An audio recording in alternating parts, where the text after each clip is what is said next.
বর্ষার সময় হোক আর সারা বছরই হোক, গাছের পাতা পুড়তেই থাকে। সারা বছর যত্ন পরিচর্যা করার ফলেও আম গাছের পাতা পোড়া যখন কোনোভাবেই বন্ধ হয় না, কোনোভাবেই যখন আম গাছের পাতা পোড়াকে আপনি রুখতে পারেন না, তখন কিন্তু আপনাকে উপযুক্ত স্টেপ নিতে হবে। Hello friends, welcome to my channel. দেশ এবং দেশের বাইরে থেকে যারা আজকে আমার ভিডিওটি কন্টিনিউ করেছেন, প্রত্যেককে gardener TRIPS with Kamal YouTube চ্যানেলে স্বাগতম। তো ফ্রেন্ডস, আজকে আমি অত্যন্ত সেন্সিটিভ একটি বিষয় নিয়ে আলোচনা করব, যে সমস্যাটি প্রত্যেকটি ছাদ বাগানই কখনো না কখনো সমস্যার সম্মুখীন হয়। নতুন থেকে পুরনো, এক্সপেরিয়েন্স থেকে নতুন, প্রত্যেকটি ছাদ বাগানই এই সমস্যার সম্মুখীন কখনো না কখনো হয়েছে বা কন্টিনিউ হতে থাকছে। তো আজকের এই সমস্যাটি হলো গাছের পাতা পোড়া সমস্যা। আদেও কি কোনো সানবার্ন নাকি শিকড়ের সমস্যা, সব নিয়ে থাকছে আজকের ভিডিওটি। মনোযোগ সহকারে ধৈর্য নিয়ে দেখতে থাকুন। সানবার্ন অর্থাৎ প্রখর সূর্যের আলোতে গাছের কচি পাতা পুড়ে যায়, কিন্তু কখনো কখনো গাছের প্রান্তভাগ থেকে শুরু করে গাছের মধ্যবর্তী পাতার কিনারা পর্যন্ত বা গাছের পাতার কিনারা বরাবর যদি পুড়তে শুরু করে, এবং অনেক ট্রিটমেন্ট পড়ার পরে, অনেক স্প্রে, ফাঙ্গিসাইড স্প্রে করার, গাছের পাতাতে স্প্রে করার পরেও যখন আপনারা ক্লান্ত হন, যখন আপনারা এই সমস্যার সমাধান খুঁজে পান না, তখন আপনাকে অবশ্যই নজর দিতে হবে গাছের গোড়াতে। কারণ মানুষের কোনো সমস্যা হলে সেটা সবসময় মস্তিষ্কে হয়, অর্থাৎ বিকৃতি মস্তিষ্ক হয়ে যায়। মস্তিষ্ক সমস্যা হলে কিন্তু মানুষ স্মৃতিভ্রমণ হয়ে যায়, ভুলভাল বকতে শুরু করে। ঠিক তেমনি গাছের পাতাতে সমস্ত আপনি পরিচর্যা করার পরেও যদি আপনি কোনো সমাধান না পান, তবে কিন্তু আপনার নজর দিতে হবে গাছের মস্তিষ্ক, অর্থাৎ গাছের মস্তিষ্ক বলতে গাছের গোড়াতে। এই গোড়াতে যদি আপনি ঠিকঠাক নজর দিতে পারেন, ঠিকঠাক পরিচর্যা করতে পারেন, এবং এই শিকড়গুলো যদি আপনি ঠিকঠাক পর্যবেক্ষণ করে পরিচর্যা করতে পারেন, তাহলে আমি বলবো আপনার কোনো সমস্যা থাকবে না গাছের। ধীরে ধীরে গাছটি সারভাইভ করবে। আপনারা যে গাছটি দেখতে পাচ্ছেন, এটি সেই আমার ম্যাঙ্গো ব্যানানা আম গাছ। যে আম গাছটিতে প্রচুর প্রচুর পাতা পোড়া সমস্যা ছিল।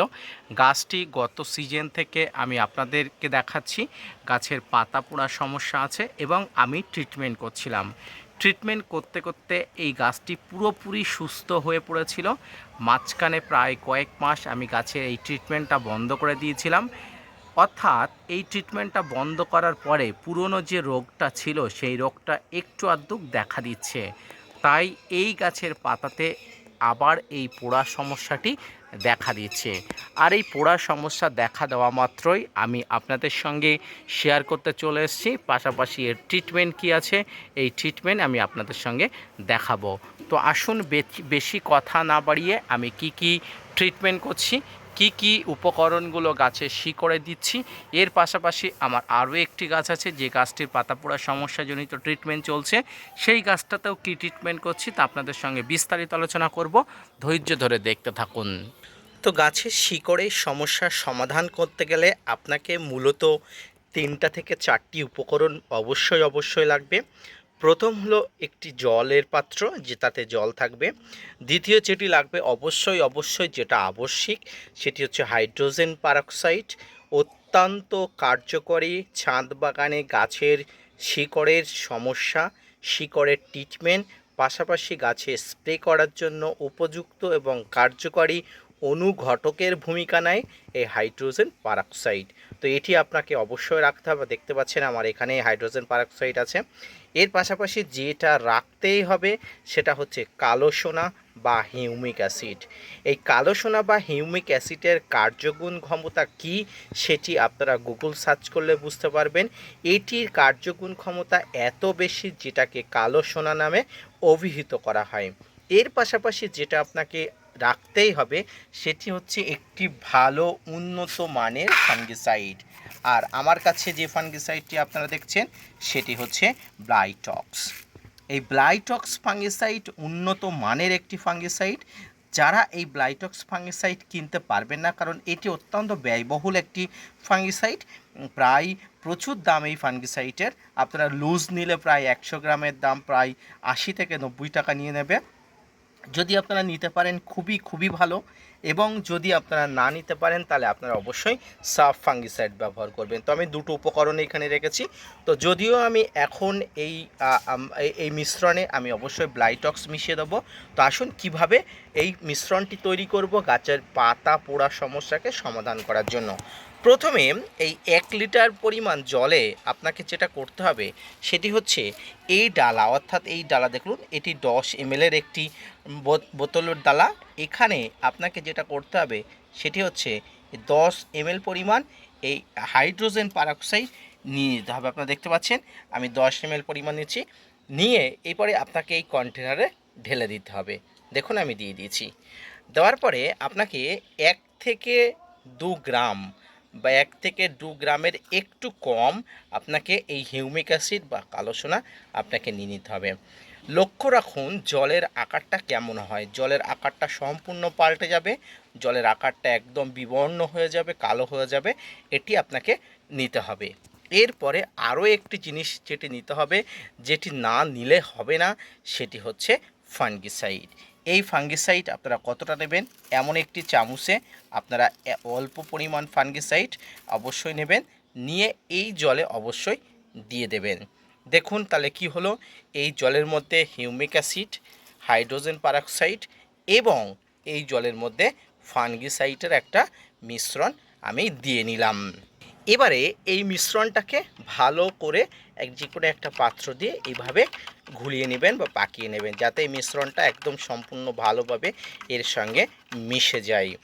এই হাইড্রোজেন পারঅক্সাইডে কি থাকে, হাইড্রোজেন পারঅক্সাইডে এক অণু অক্সিজেন থাকে। এই অক্সিজেন অণু গাছের শিকড়ের মধ্যে অক্সিজেন চলাচলে যেমন সাহায্য করে, পাশাপাশি এই যে ফাঙ্গিসাইড গাছের গোড়াতে বিভিন্ন ধরনের ফাঙ্গাসের আক্রমণ ঘটলে, গাছের গোড়াতে ফাঙ্গাসের অনেক সময় বাসা বাঁধলে কিন্তু গাছের পাতা পোড়া সমস্যা হয়। আর সেটি হচ্ছে হিউমিক অ্যাসিড, মাটিকে উর্বর করে তুলতে, শিকড়ে কোনো রকম সমস্যা করতে, জল শোষণ করতে, সব কিছু করতে কিন্তু সাহায্য করে। তো এই মিশ্রণটাকে ভালো করে মিশিয়ে নেব। এবার আসুন গাছের গোড়াতে। গাছের গোড়াতে আসার পরে আপনাকে যেটা করতে হবে সেটা হচ্ছে গাছের গোড়াতে এই জলটা ভালো করে দিতে হবে, যাতে এই জলটা খুব সহজেই মাটিতে মিশে যায়। তার জন্য গাছের গোড়া থেকে কিছুটা মাটি আপনাকে সরিয়ে নিতে হবে, তাতে কিন্তু খুব ভালো হবে। তাতে কি জল খুব দ্রুত গাছের গোড়াতে চলে যাবে। এবং একটা জিনিস লক্ষ্য করবেন, জল দেওয়ার পরে যেন ড্রেনেজ দিয়ে না বেরিয়ে যায়, তাহলে কিন্তু জল যা দিচ্ছেন আপনি, যে জিনিসগুলো দিচ্ছেন, সেগুলো কিন্তু গাছের গোড়াতে না গিয়ে বাইরে বেরিয়ে যাবে, এমনটা যেন না হয়, সেদিকে আপনাকে লক্ষ্য রাখতে হবে। তাহলে কি করবে, গাছ খুব সহজভাবে জল নিতে পারবে এবং এই মিশ্রণগুলো খুব সহজে টেনে নিয়ে তার কার্যক্ষমতা গ্রহণ করতে পারবে। এবার আসুন আমার আরও একটি গাছ আছে, সেই গাছের গোড়াতে চলে যাব। এখানে একটি গাছ আছে, দেখুন এখানে একটি গাছের পাতাতেও একই রকম সমস্যা, গাছের পাতা পোড়ার সমস্যা আছে। তো এখানেও গাছের গোড়াতে আমি এই একই মিশ্রণটি খুব সুন্দর করে দিয়ে দেবো এবং দেখব যাতে মিশ্রণটি দ্রুত গাছের গোড়াতে চলে যায়। এই রকম করে আপনাকে কন্টিনিউয়াসলি কতদিন দিতে হবে, অন্তত 2 থেকে 3 মাস দিতেই হবে, তাতে আপনি ভালো ফলাফল পাবেন, আমি আপনাকে আশ্বস্ত করতে পারি। তো এইভাবে আপনি আপনার ছাদ বাগানে সমস্ত গাছগুলোর পাতা পোড়া যে সমস্ত গাছ আছে, গাছগুলোতে যদি ট্রিটমেন্ট করতে পারেন কন্টিনিউয়াসলি 2 থেকে 3 মাস, দেখবেন দ্রুত আপনার এই সমস্যার সমাধান হয়ে যাবে। তো আজকের ভিডিওটি মোটামুটি এই পর্যন্ত, গাছের পাতা পোড়া সমস্যা এবং সমাধান নিয়ে যে আজকের ভিডিওটি কেমন লাগলো অবশ্যই লাইক, কমেন্ট, শেয়ার এবং সাবস্ক্রাইব করবেন। পাশাপাশি gardener TRIPS with Kamal YouTube চ্যানেলকে সাপোর্ট করবেন। আপনাদের জন্য প্রতিনিয়ত তথ্য নিয়ে ভিডিও বানাই। আপনারা যদি মোটিভেট করেন, ভিডিও বানাতে আগ্রহী হই এবং নতুন ভিডিও বানাতে উৎসাহী হই। দেখা হচ্ছে পরবর্তীতে নতুন কোনো ভিডিও নিয়ে, ততক্ষণ সঙ্গে থাকবেন। ধন্যবাদ।